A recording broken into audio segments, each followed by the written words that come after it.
Hi Robert, how are you? Good. How you doing? Doing great. So I loved this movie and like the twist that happens. I don't want to spoil it. Yeah, don't spoil it. I was But watching we it can and talk about it's so cool because like I'm used to your movies being those that like I want to keep watching and come back to, but like this was one I want to see all the different kind of levels that it it. now like when you know what happens. And so for you though as a creative, what was kind of the most exciting part about getting to kind of play with like minds and like warp things in the way that this movie does just like in general with its characters?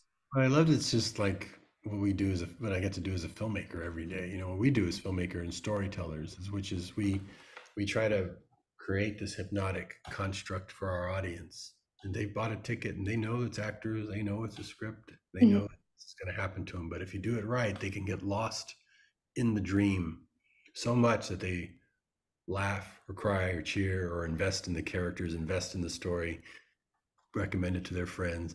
So I wanted to do that without making a movie about movie making. I got to do it with this, where you get to peel back the layers in a very meta way. And then the audience is like, oh, I was watching this movie with Ben and I didn't realize I was being hypnotized along with a character.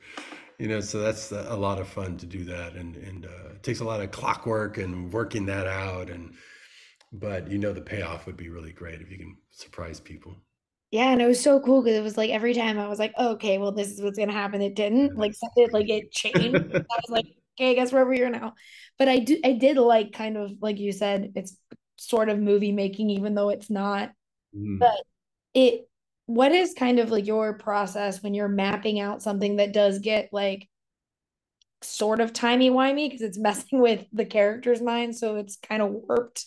How do you kind of like map it out when you're Yeah, I had to be much more methodical this time than I usually am because my movies are usually dream logic or Mhm. kid logic. Like kids can be working as spies, even though that would completely be against child labor laws. But it's like, so what? They can fly around in jetpacks that don't really work, and never could possibly work.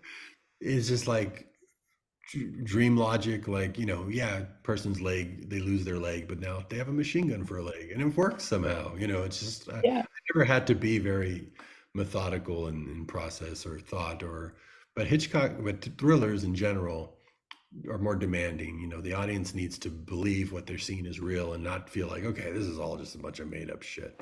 So you have to do that work, and it's mapping it out. It's really figuring out how much to give out when. That took a long time. That's why it took probably so long to write. It took me many years to write.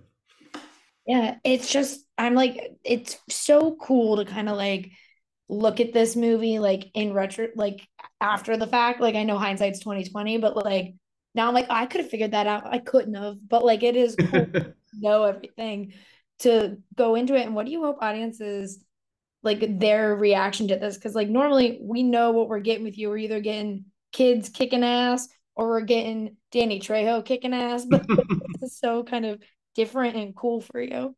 I just liked one that it was different. It was more like a type of genre I hadn't done before. So I thought, not that I needed to surprise people what I could do, because it's always most people aren't really aware of the filmmakers that well. They just kind of go see a movie. Like for them, as far as I know, it's just a Ben Affleck movie. They don't know who the filmmaker is.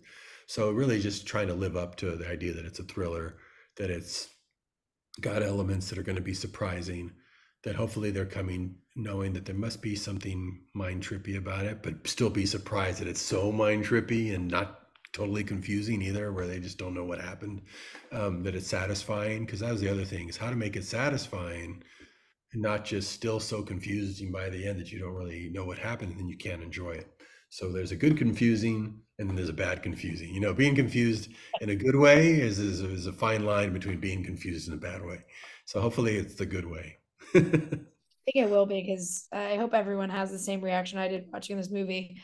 Yeah, Uh, Thank you so much for talking with me today. I really appreciate it. thank you. Talk to you All later. right.